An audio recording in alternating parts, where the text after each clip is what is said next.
I'm going to address Drew Brees' comments on how kneeling is disrespectful to the American flag. Now, Drew Brees isn't alone thinking that a peaceful protest and kneeling during the national anthem is disrespectful. There are a lot of white people in white America who feels this way, and so does quite a few of you coons who like to get on the side of your master, and whatever your master say, that's what you agree to. So let me address this.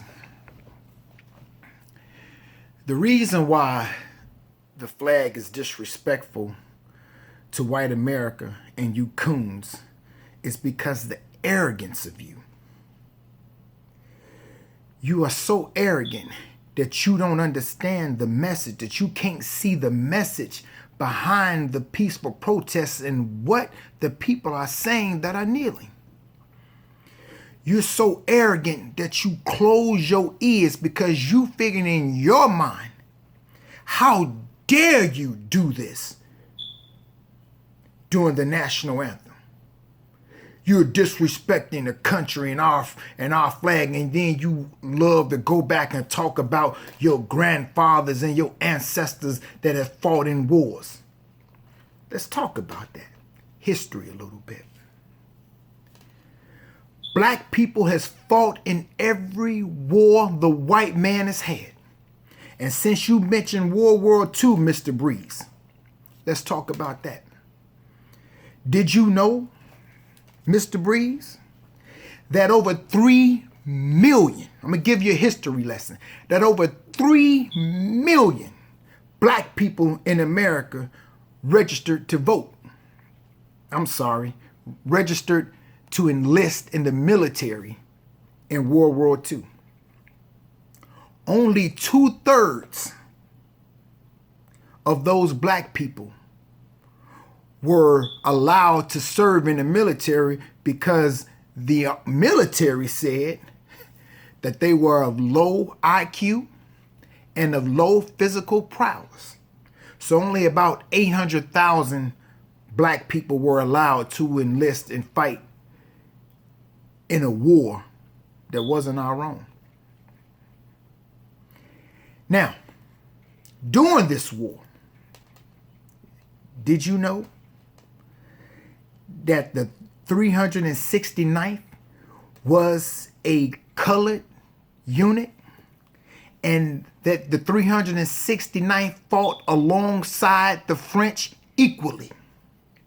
Because you white soldiers, like your grandfather and your other grandfather, they weren't allowed to fight alongside of white soldiers because the military was still segregated, but they were allowed to fight equally on the side of the French.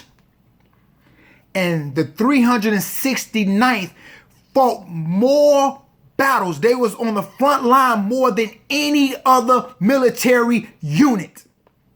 That's including the unit that your grandfathers was in. Both of them probably put together. And did you also know that there was an all-colored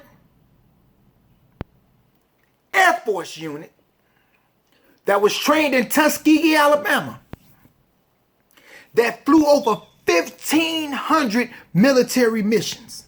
They is credit for the estimated killing of 200 or bringing down 260 German planes.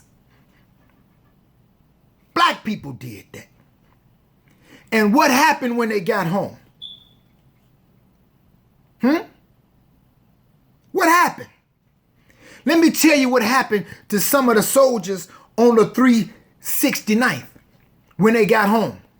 They got 100 first. Hold on, before that, they received 171 French honors and medals. And they got home and they figured that they can stick their chest out. They can hold their head up high. But what happened to those soldiers when they crossed the Mason-Dixie line is they were spat on. They were beaten and some were killed because they fought for a country that they did not get justice from. Where was your respect for the American flag if you can't respect the soldiers that has fought and died for it? To hell with your flag, because we don't see the American flag in which you do. I have ancestors that have fought and died in your wars. I served in your military. My friend served in your military and still does. But the fact that we are allowed as a free nation to protest in a manner in which we feel, Colin Kaepernick didn't disrespect the flag. And if your arrogance hadn't closed your ears, if you had listened to Brother Colin back then, George Floyd might be allowed today. He might be alive today, I'm sorry. If you wasn't so upset and didn't have the sense of arrogance and understand that his knee on the ground was saying, please take the knee off our necks. If you listen to Brother Colin Kaepernick back then, George Floyd and so many others would be alive today. You want to take away from the message and make it about disrespecting the flag. Don't the ancestors of those black men who have fought and died in World War II have the right to peacefully protest and take a knee during the national anthem if they want to bring attention to the inequality and the injustice that black people is still suffering today? Don't they have the right, Mr. Brees? Because one thing about it, a lot of those black people are still fighting in wars. Your son won't. Your grandchildren won't. So don't talk to me about what your grandfathers did back in the day.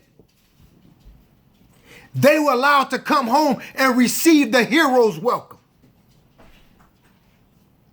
When black people were spit on, beaten, and killed. And they didn't die overseas. They died right here in America, in a country in which they fought for and served. So don't talk to me and don't talk to my people about disrespecting the American flag. And for you coons who always want to apologize, well, I don't think he's this and I don't think he's that. He said what he meant. To keep your goddamn apology, Drew Brees, we don't want it. We heard what you said and we know where it came from. So all them offensive linemen, you see them linebackers coming for him, let him through. Let him tear his little ass up. That's all I got to say.